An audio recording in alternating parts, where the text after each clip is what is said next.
Olá, irmãos, que bom estarmos aqui mais uma vez para continuarmos estudando a lição da Escola Sabatina. Hoje, segunda-feira, pedra revolvida, né? Ou removida para alguns.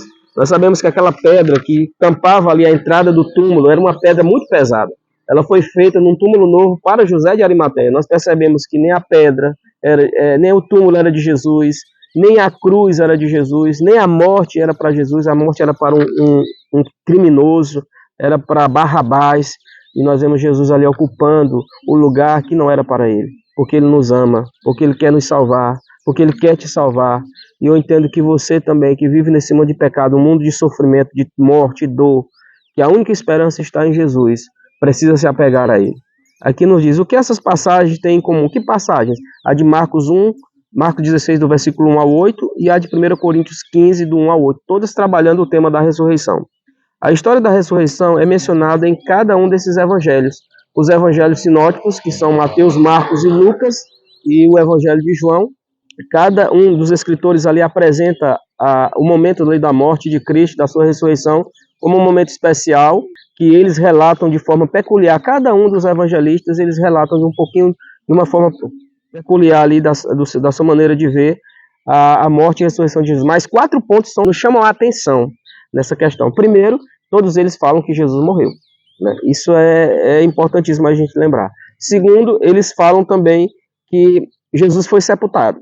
Depois eles dizem que Jesus ressuscitou. E por último eles falam que ele foi visto. Então, todos os evangelhos seguem esses 4 pontos que eu mencionei. Algumas pessoas acham absurdo que os cristãos acreditam na ressurreição de Jesus, né? Mas é evidente que a sua ressurreição é bastante sólida, porque não só os romanos, né, eles certificaram da morte de Jesus, como nós já falamos, várias pessoas, não somente os seus discípulos, mas várias outras pessoas viram ele vivo, né?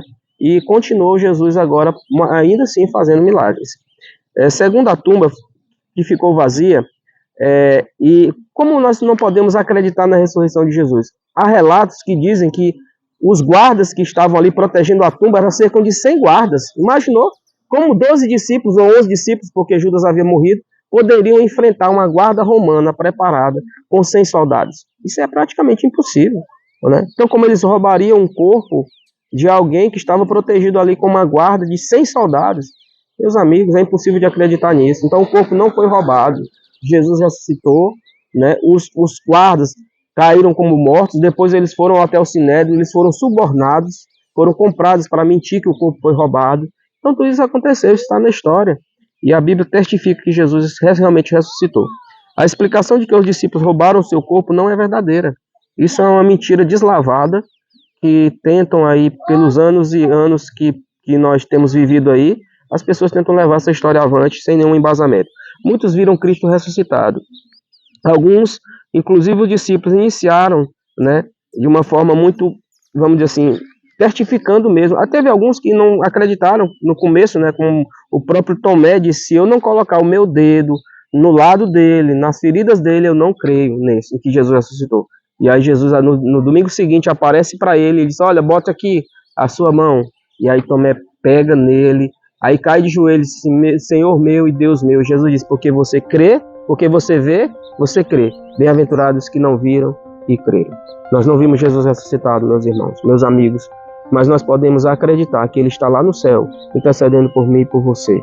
E um dia ele vai voltar para nos levar para morar com ele. Eu espero que eu e você estejamos com ele nesse dia. É o apelo que eu faço para você nesse momento. Entregue a sua vida a Jesus. Creia que ele ressuscitou e ele vai voltar para te levar para morar com ele. Vamos orar. Grandioso Deus, obrigado, Senhor, por a alegria que nós temos no nosso coração de saber que um dia o Senhor vai voltar para nos buscar, para nós morar contigo, e é onde nós vamos viver uma vida completamente diferente da que nós conhecemos nesse mundo de pecado.